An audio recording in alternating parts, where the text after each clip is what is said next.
Parsi hotel में रहना पड़ा अपनी जात छुपा कर।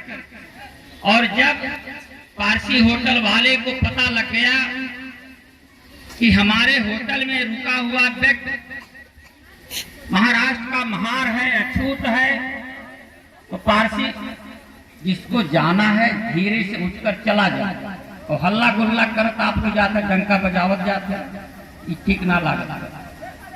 तो पारसी होटल वाले को जब पता लग गया कि हमारे होटल में रुका हुआ व्यक्ति महाराष्ट्र का महार है, तो बाबा साहब का सामान फेंक दिया। सामान फेंक दिया। बाबा साहब शाम को लौट करके आए, पूछे कि मेरा सामान क्यों फेंका। उसने कहा कि आप अछूत है, अछूतों को हम होटल नहीं देते। अगर हम अछूतों को अपने होटल में रुकवाने का काम करेंगे तो हमारा होटल अपवित्र हो जाएगा और हमारे होटल में कोई रुकेगा नहीं। आप कहीं भी जाओ, पूरे बड़ौदा में किसी होटल वाले ने बाबा साहब को रुकने के लिए किराए पर नहीं दिया। किसी धर्मशाला ने, किसी सराय ने बाबा साहब को रुकने की जगह नहीं मिली। मेरे साथियों, 23 सितंबर 1917 बाबा साहब डॉक्टर अंबेडकर जी ने कसम खाया कि अब मैं नौकरी नहीं करूंगा। बड़ौदा का बहुत बड़ा पार्क है, उसी पार्क में बाबा साहब अपना सामान लेकर के बहुत रोए। उन्होंने कहा कि जब अंबेडकर जैसे पढ़े लिखे इंसान के साथ इतना बड़ा दुर्व्यवहार हो रहा है, तो जो लोग हमारे लोग गांव देहात और शहरों में रहते हैं, जो पढ़े लिखे नहीं हैं, उनके साथ कितना बड़ा दुर्व्यवहार हो रहा होगा, या सोच करके मेरा कलेजा फटा जा रहा है। बाबा साहब ने यह सोच करके मेरा कलेजा फटा जा रहा है। अब मैं नौकरी नहीं करूंगा, बल्कि जो लोग इस देश के हुक्मरान थे, जिनको आज गुलाम और लाचार बना दिया गया है, जिनको इंसान नहीं समझा जाता, ऐसे लोगों को उनका हक और अधिकार दिला दूंगा। जो इस देश के हुक्मरान थे उनको हुक्मरान बना दूंगा। अगर मैं ऐसा नहीं कर पाया तो कनपटी पर गोली मारकर आत्महत्या कर लूंगा। और मेरे साथियों, यही संकल्प, यही बाबा साहब डॉक्टर अंबेडकर जी का संकल्प, जो आज इस देश में करोड़ों डॉक्टर, मास्टर, इंजीनियर हुए हैं, तमाम अधिकारी IAS IPS हुए हैं, चपरासी से लेकर लेखपाल, कानून को दरोगा और तहसीलदार हुए हैं, IAS IPS हुए हैं। ये किसी देवी देवता की बदौलत नहीं हुए हैं, अकेले बाबा साहब डॉक्टर अंबेडकर के संघर्ष के बदौलत। इनके नाते से आज नेता अभिनेता बहुत नेता हुए, ये बाबा साहब अंबेडकर की बदौलत। और आज कुछ पढ़े लिखे लोग ऐसे भी हैं, अगर उनसे बात करिए तो बहुत मुंह टेढ़ा करके बोलते हैं, कहें हम नौकरी पाए हैं अपने बदौलत पाए, हम पढ़े लिखे हैं तो अपने बदौलत।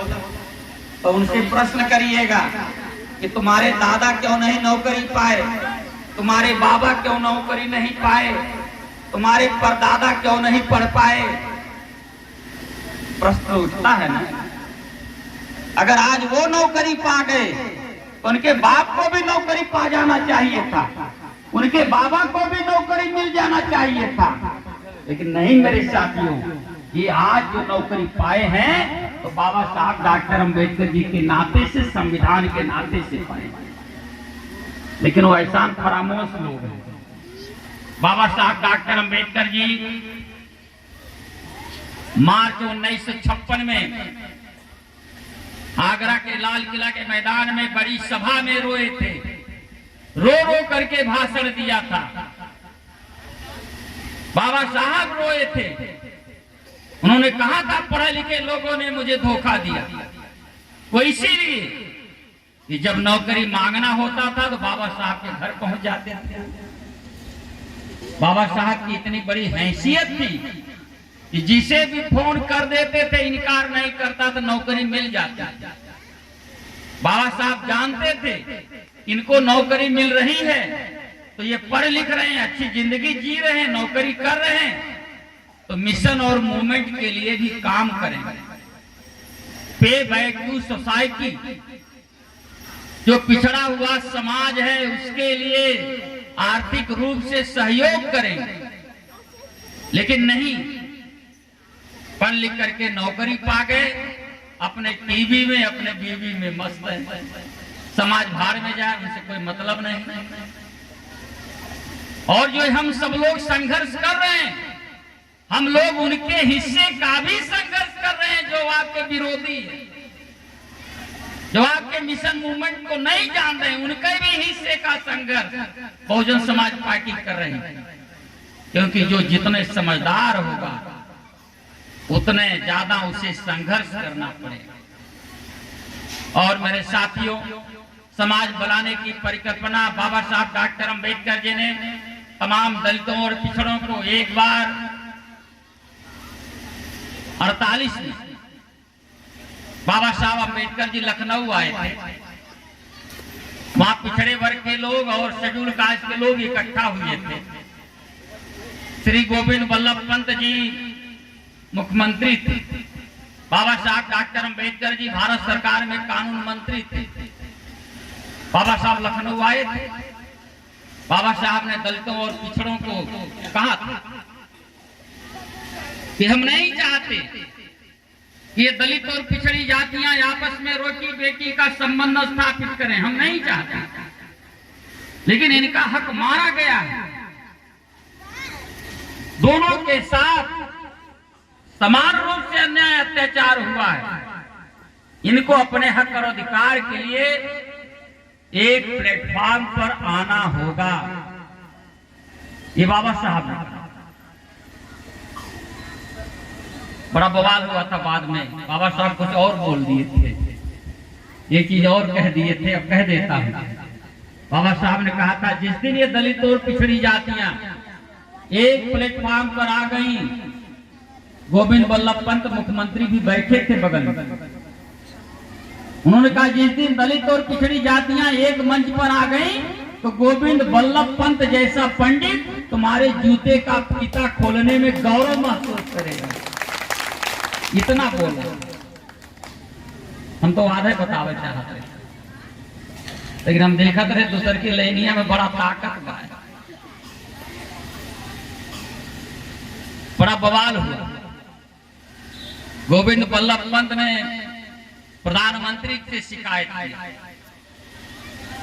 कि आपने डॉक्टर अंबेडकर का मन बढ़ा रखा और आज इन्होंने ऐसे कहा।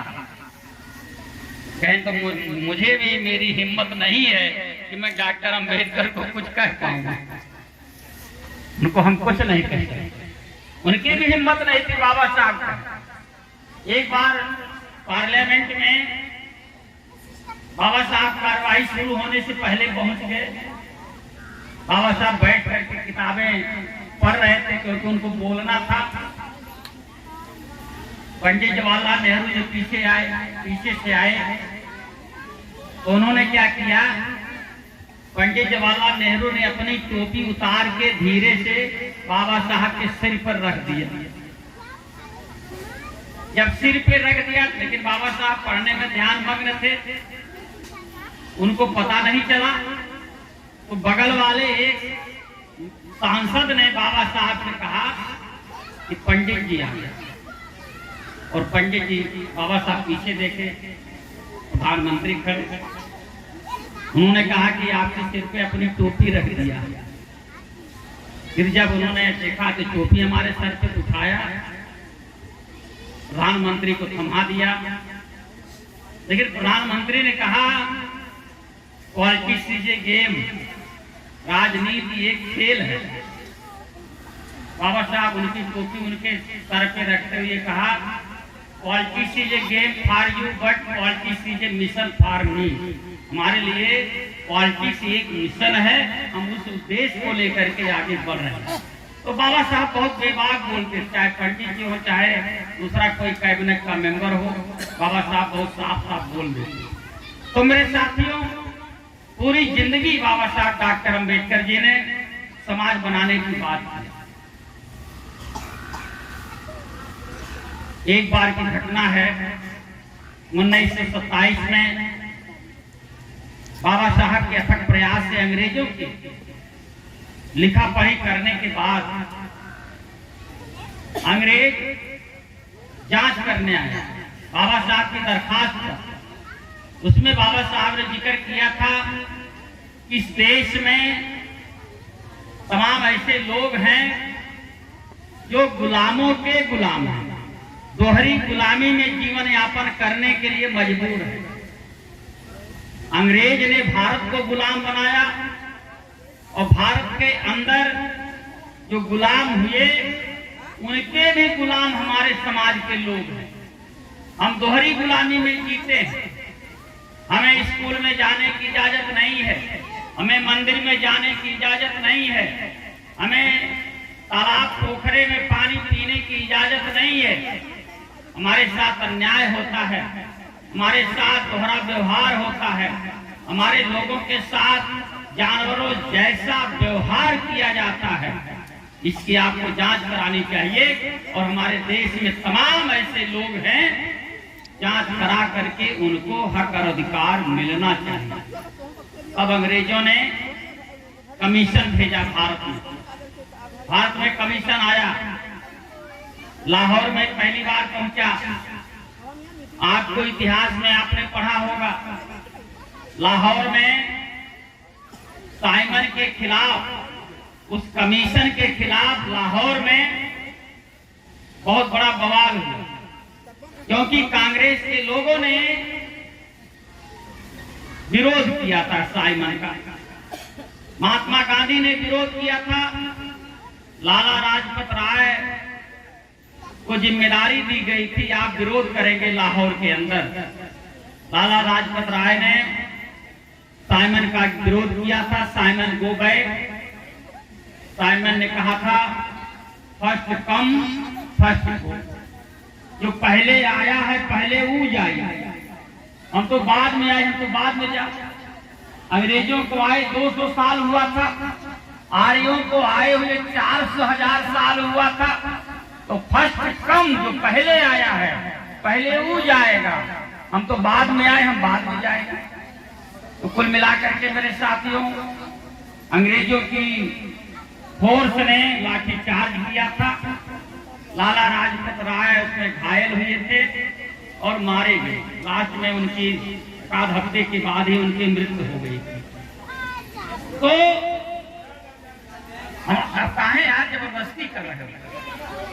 जबरदस्ती मत करो, जाने दीजिए।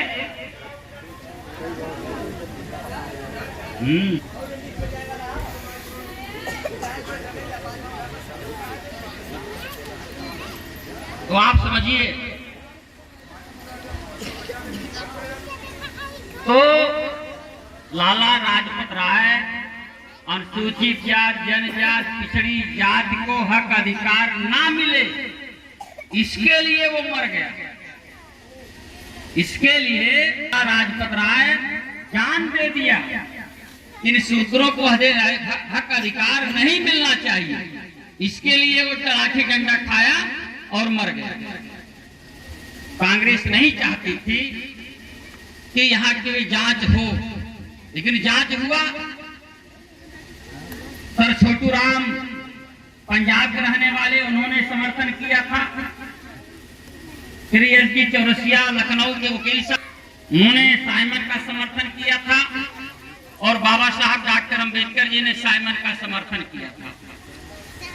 और दिन में, हे बच्चे शांत रहो बेटा, दिन में कमीशन के सामने बाबा साहब डॉक्टर अंबेडकर जो समाज के लोग पेश होते थे और रात रात भर मीटिंग करके समाज को बताते थे कि सब बताओ, अपनी समस्याओं को बताइए। मेरे साथियों, जिन लोगों ने साइमन के सामने अपनी समस्या को रखा, उनकी सूची बनी, 2 सूची बनी। मैदानी इलाके में रहने वाले लोगों की एक सूची बनी, जंगल पहाड़ पठार में रहने वाले लोगों की दूसरी सूची बनी। मैदानी इलाके में रहने वाले लोगों की जो सूची बनी, उस सूची में जिनका नाम आया वो अनुसूचित जाति हुए बाद में, और दूसरी सूची में जंगल पहाड़ पठार पे रहने वाले लोगों की जो दूसरी सूची बनी, बाद में वही अनुसूचित जनजाति हुई। लेकिन जिन लोगों ने महात्मा गांधी की बात को माना, जिन लोगों ने एस.डी. चौरसिया की बात नहीं मानी, जिन लोगों ने सर छोटू राम की बात नहीं मानी, जिन लोगों ने बाबा साहब डॉक्टर अंबेडकर की बात नहीं मानी, वो 27 में पिछड़ गए। पिछड़ने के नाते से बाद में उन्हीं को पिछड़ी जात कहा गया। जब पिछड़ गए तब पिछड़ी जात है। पिछड़ी माने अगड़ी थोड़ो, जो पिछड़ गया हो वही पिछड़ी। और उन पिछड़ी जात के लोगों को बाबा साहब डॉक्टर अंबेडकर जी जब संविधान बनाने का मौका मिला,